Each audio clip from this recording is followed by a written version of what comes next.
مع انتظار صدور النتيجة الحاسمة لفحص أشعة الأسنان لم يرد الحاضرون أن يصدقوا، فانتقل جابر إلى خزنة الملابس، عرض بقايا ربطة عنق، فصرخ عدنان: هذه ألبسته إياها صباح اليوم. ثم عرض أمامه محبسا، فصرخ بصوت أعلى: راح الرئيس. الله لا يوفقون، قتلوا لنا احلى رئيس في البيت. مدنيه لو دولة الرئيس رفيق الحريري شهيدا. انطفأ رفيق الحريري في حفرة، وانطفأت معه أحلام الجمهورية. في وضح النهار أطفئت الأنوار. الانفجار عبد الطريق إلى الانهيار. خلع اللبنانيون ألوانهم وآمالهم واتشحوا بالسواد. تهاوى الحاجز الثالث من أمام الهلال الإيراني القادم إلى المنطقة، كما سماه ملك الأردن عبد الله الثاني العام 2004 بعد شهور من إطاحة صدام واغتيال أبو عمار.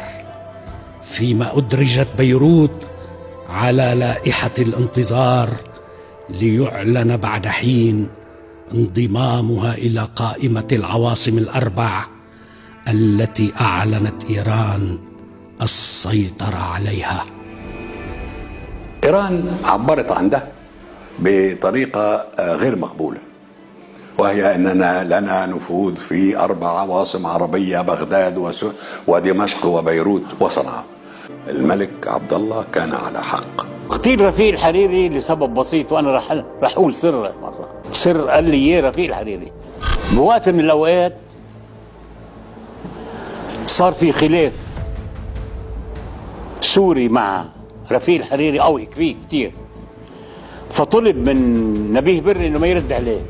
ورفيق الحريري بيعرف تماما انه بلبنان ما بتركب القصه والشيعة برا، ما بتركب. فتح مع حزب الله. سبب الفتحة مع حزب الله هو ايه؟ طلع ال 15/59 سجل رفيق الحريري اغتياله بايده، بيقول له لحسن نصر الله، وهذا ما قاله لي، بيقول له لحسن نصر الله اللي عمل ال 15/59 هو بغيره، هيدي جيبت اخرته بغيره.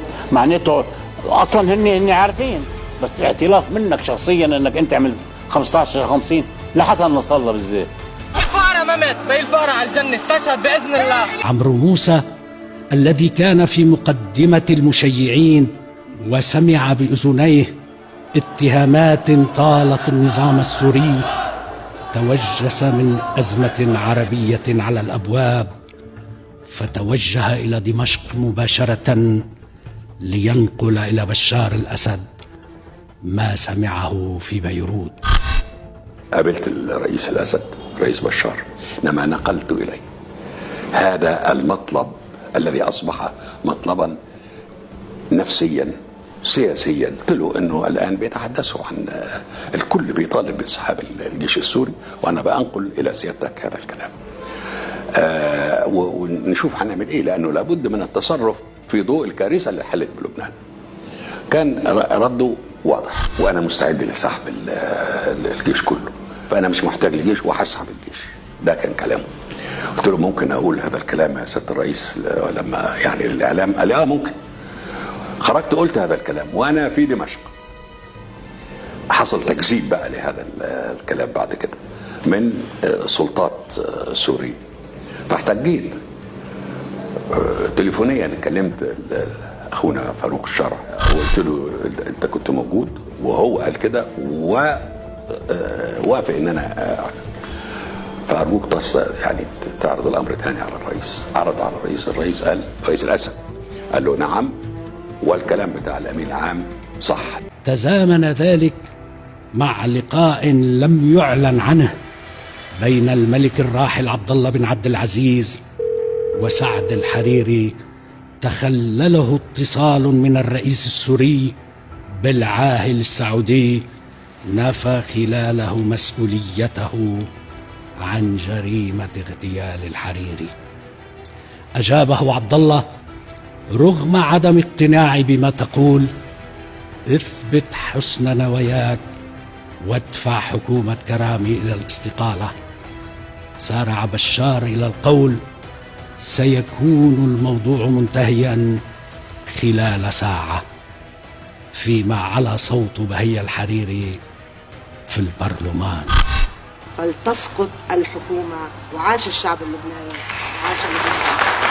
أعلن استقالة الحكومة التي لي شرف رئاستها